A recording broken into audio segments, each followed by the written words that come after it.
and each time I learn the news, I react not as a president, but as anybody else would, a parent. Obama said these words a couple days after the 2013 elementary school shooting in Connecticut. Gun rights are a heavily debated topic between political parties. It's crucial to understand all aspects of gun culture to make a conclusion about whether gun restrictions exist or not.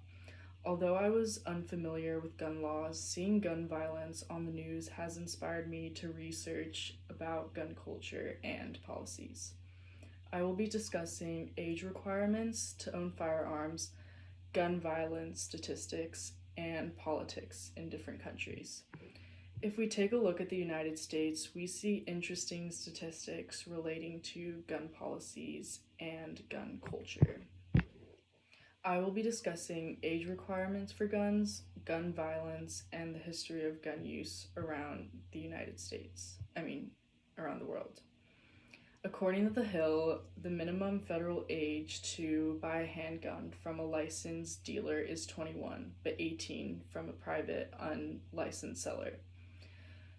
The federal minimum age to buy more extreme firearms and ammunition is 18 from licensed dealers, but there is no minimum age to purchase a long gun from unlicensed dealers. Firearm ownership is prevalent among young adults ranging from 18 to 29 years old, according to Pew Research. Now we'll be discussing violence in the United States from guns. According to Pew Research, around 40,000 people die each year in the United States from guns. There have been 83 school shootings since 2018. 486 people died in the United States in 2019 from unintentional shootings. Now let's look at the history of gun laws in America. The Second Amendment of the Constitution states, "A well-regulated militia being necessary to the security of the free state, the right of the people to keep and bear arms shall not be infringed." However, the Constitution was ratified in 1971, and society is a lot different from what it used to be. Therefore, there's more controversy about this now. An event that triggered stricter gun laws in the United States was a shooting that happened in 1934, according to Time. The St. Valentine's Day Massacre of 1934 compelled President Roosevelt to sign the National Firearms Act into place. In the past decade, people from different political parties have been congregating to protest gun control and also support it. These protests typically happen after a major shooting occurs. In contrast to the United States, Denmark has very different gun policies than the United States. Has very different gun policies and statistics. The age requirements in Denmark are pretty much non-existent because basically nobody is allowed to own a firearm. You are only allowed to own a private firearm if you are a hunter or you're in a sport that has shooting. Adults ranging from 20 to 30 years old own the majority of firearms in Denmark. Now, if we look at the violence in Denmark from firearms, Denmark has 1.47 firearm-related deaths per 100,000 people per year, according to gun policy. Denmark has only had one case of a school shooting, which was in 1994. There are 0.02 unintentional shooting deaths per 100,000 people per year. Now let's look at the history of gun policies in Denmark.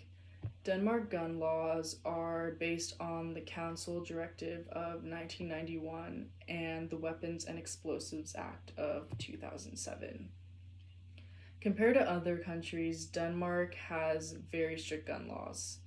Denmark in general is very liberal, therefore they have a lot of stricter laws when it comes to gun control, like Democrats in America. Although there is controversy regarding the strict gun laws in Denmark, there have been no significant protests against these regulations.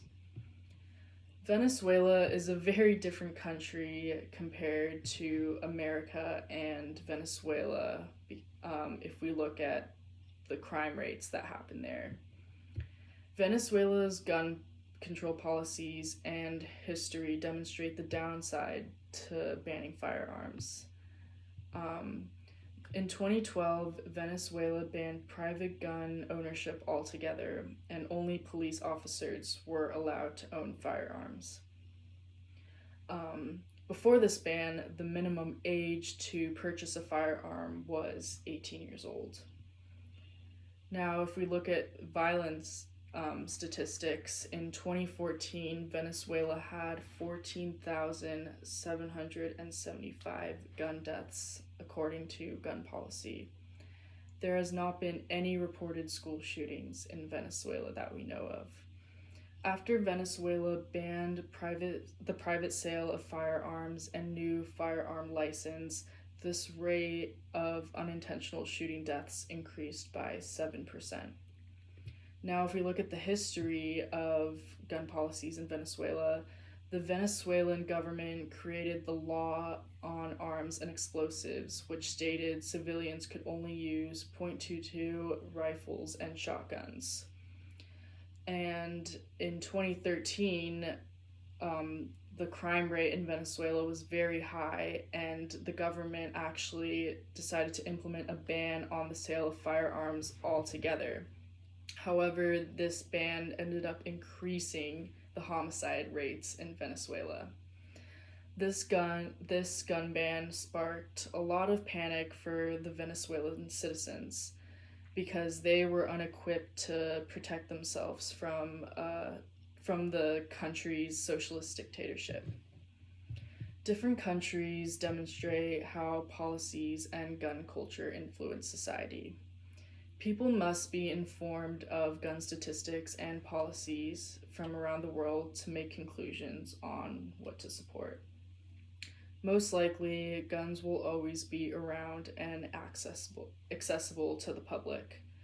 But the policies that are put in place will determine life or death. Thank you.